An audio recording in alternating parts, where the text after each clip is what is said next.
Jadi dengan ini saya jemput Saudari Nur Sabrina binti Haji Sukardi, Esko Pergerakan Puteri UMNO Malaysia merangkap Ketua Pergerakan Puteri UMNO bahagian Libaran sebagai ucapan pencadang. Dipersilakan.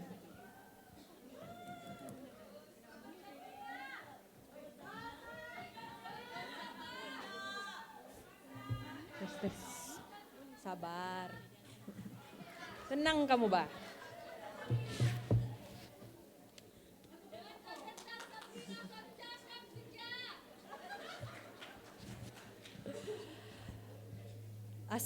Bismillahirrahmanirrahim. Assalamualaikum warahmatullahi wabarakatuh. Nebas, maafkan saya.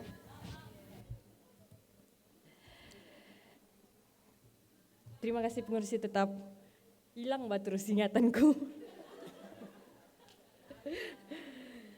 Pengurus itu yang saya hormati, pengurus tetap Saudara Fadwa binti Anwar. Timbalan pengurus tetap Saudari Dr. Mas Minilaf dulu. Kekanda kesayangan saya Datuk Zaida Zarikan, Ketua Puteri UMNO Malaysia.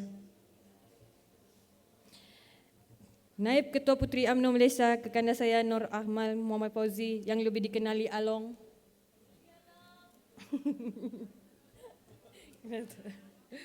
Wakil-wakil, para pegawai Pergerakan Puteri UMNO Malaysia, Barisan Esko Pergerakan Puteri UMNO Malaysia, wakil-wakil ahli Majlis Kerja Tertinggi UMNO Malaysia dan Ketua Pergerakan Puteri UMNO Negeri Malaysia, wakil mahasiswa, mahasiswi, wakil-wakil dan saudari sekalian. Alhamdulillah, syukur kehadirat Allah Subhanahu Wa Taala ketika kita dapat berhimpun bersama-sama sebagai keluarga UMNO di Dewan Keramat ini. Lebih 7 dekad UMNO menapak di negara kita. Banyak pembangunan telah dicapai yang patut sebagai rakyat Malaysia banggakan. Ia selaras dengan asas utama pembentukan UMNO, yaitu untuk menyatukan rakyat Malaysia. Dokongan dan sokongan pucuk pimpinan parti kepada jemaah menteri UMNO akan dibuktikan bahawasanya UMNO adalah satu-satunya parti yang terbukti menjaga kepentingan agama, bangsa dan tanah air serta kebajikan rakyat Malaysia. Menoleh ke belakang hampir 10 tahun yang lalu, kita telah melalui berbagai episod gelombang politik. Kekalahan pada PRU 14 dan PRU 15 menjadi satu hantaman yang kuat menggegarkan UMNO. Di sebalik keperitan menerima hakikat hilangnya keyakinan rakyat kepada kita pada ketika itu, tindakan segelintir daripada kita mengkhianati amanat rakyat dan menjadi juara lompat jauh menambahkan lagi parah luka yang dialami. UMNO terus diperlekakan, dicerca dan dihina dan berbagai umpamaan. Seolah-olah parti ini tidak pernah berjasa kepada negara. Malahan mereka mencaci juga seolah-olah lupa betapa parti ini juga yang meletakkan mereka di perseda kuasa. Namun semua yang berlaku harus dijadikan sempadan. Kita tidak boleh merintih berpanjangan. Sebaliknya perlu bangkit semula. Menyisting tangan, rakyat mula menzairkan rasa penyesalan. Sudah melalui mahalnya pengalaman, kerajaan yang diharapkan hanyalah khayalan. Bersiri ganti kerajaan kerana kecemburuan, rakyat bukan diutamakan, sebaliknya ketamakan kuasa dan jawatan.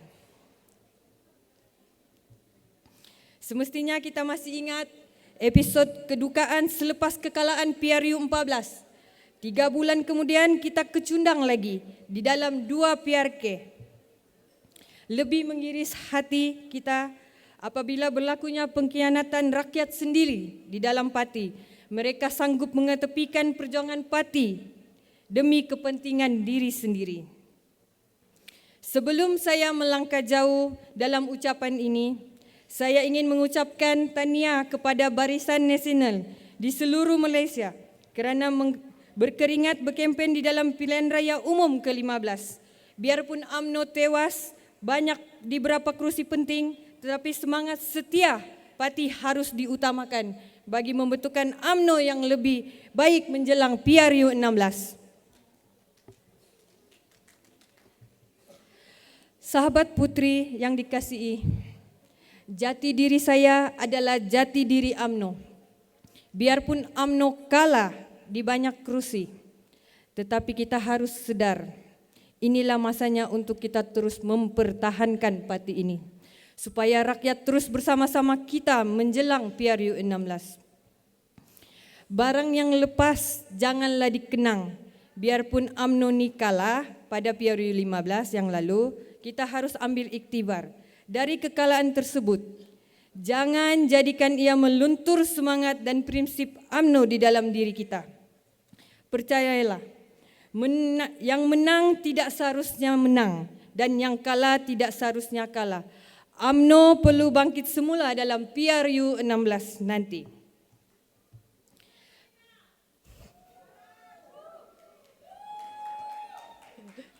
Sahabat putri sekalian, saya menyuruh kepada MKT UMNO untuk menjalankan siasatan yang mendalam dan mengkaji semula kekalahan UMNO pada PRU 15 lepas.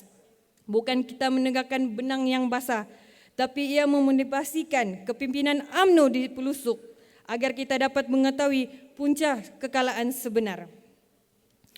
Selain itu, saya menyuruh setiap jentera agar terus mengkaji semula fungsi portfolio jentera pilihan raya yang ada. Ia bagi memastikan tiada ketirisan yang berlaku di setiap akar umbi. Sahabat putri yang dikasihi sekalian, tahun 2023 ini bukan tahun untuk kita berehat. Bukan. Tapi bermula dari tahun ini, kita perlu bersedia menempuh PRU 16. Berbagai rangka yang harus kita buat bagi memastikan UMNO ini terus relevan di mata rakyat. Bukan hanya cakap-cakap kosong. Tetapi kita kena beringat, harus digerakkan bermula hari ini. Kita maukan apa yang terjadi PRU 15 tidak terulang kembali.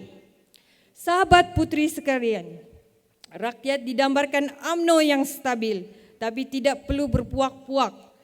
Parti kita di dalam proses bangkit kembali yang membina kekuatan yang utuh.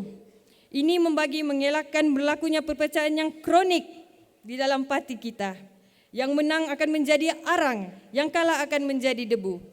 Sahabat putri sekalian, selain bagi memastikan parti kita relevan di mata rakyat, kita kena sedar rakyat yang harus dipilih, yang memilih, harus kena kita hargai. Seperti sebelum ini, berbagai bantuan yang telah diberikan sewaktu UMNO memerintah. Malahan rakyat hidup senang ketika UMNO dan Barisan Nasional merajui negara ini.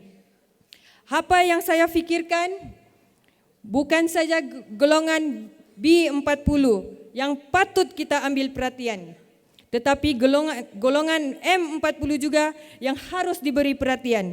Dengan keadaan dunia yang tidak menentu, golongan ini M40 turut terkesan. Yang jarang sekali kita ambil tahu. Saya menyuruh kepada semua pemimpin UMNO untuk menilai semua bantuan yang diberikan oleh Kerajaan Perpaduan sekarang. Ia bagi memastikan sokongan terhadap Kerajaan Perpaduan tidak pernah luntur. Para perwakilan putri sekalian. Okey kata? Selagi hayat dikandung badan, nasib Melayu dan bumi putra harus kita perjuangkan. Betul? UMNO juga mestilah memperdebatkan bahasa Melayu seperti di dalam Perlembagaan Persekutuan Perkara 152 yang juga termaksud dalam Perlembagaan UMNO Fasa 3.5. Sudah tiba masanya kita perlu bangga dengan bahasa Melayu. Justru tidak ada sebab untuk kita rasa jengkal berbahasa Melayu walaupun dipentas antara bangsa kerana bahasa jiwa bangsa. Sebelum saya menutup ucapan ini, saya menyuruh kepada semua sahabat putri supaya merapatkan lagi saf. Jangan biar mana-mana an-nafsir yang boleh mengganggu. menggugat keharmonian keluarga kita. Ini kerana hanya UMNO yang menjadi harapan. Rakyat telah mencuba menukar kerajaan, tapi terbukti hanya UMNO dan BN membela nasib mereka. Perhimpunan Agung ini wajib mendengar suara akar umbi. Jangan gemuruh bertentum dengan kilat. Sambung menyambung namun tidak titisan pun air hujan jatuh ke muka bumi. Untuk itu saya mengharapkan kita kembali kepada rakyat. Serahkan semula kepada mereka. Berilah mandat baru kepada UMNO. Ketika orang yang kita sayang, sambutlah kasih sayang mereka. Jangan ditagih kasih itu selepas ia hilang. Makin menangguh, makin melarat rakyat dan makin rosaklah negara. UMNO tidak sombong, tetapi tidak rela untuk digonggong. UMNO bukannya angkuh, tapi tidak rela diselingkuh. UMNO tidak goyang walau berdepan banyak dakwaan. UMNO tidak gementar oleh asakan bak Halilintar. UMNO tetap sejati biarpun ada yang mau ia mati. UMNO ada jutaan ahli yang tidak rela untuk dibuli. UMNO untuk agama, bangsa dan negara dulu, kini dan selamanya. Sebelum saya mengakhiri ucapan dasar ini, saya Nur Sabrina binti Haji Sukardi, Esko Putri UMNO Malaysia, merangkap Ketua Putri UMNO Libaran, dengan ini menyokong sepenuhnya ucapan dasar Dato' Zaidah Zarif Khan selaku Ketua Putri UMNO Malaysia. Untuk itu dengan lafaz Bismillahirrahmanirrahim, saya mengakhiri ucapan saya. Wabillahi taufiq wal hidayah. Wassalamualaikum warahmatullahi wabarakatuh. Waalaikumsalam warahmatullahi taala wabarakatuh. Terima kasih Saudari Sabrina di atas ucapan pencadang sebentar tadi.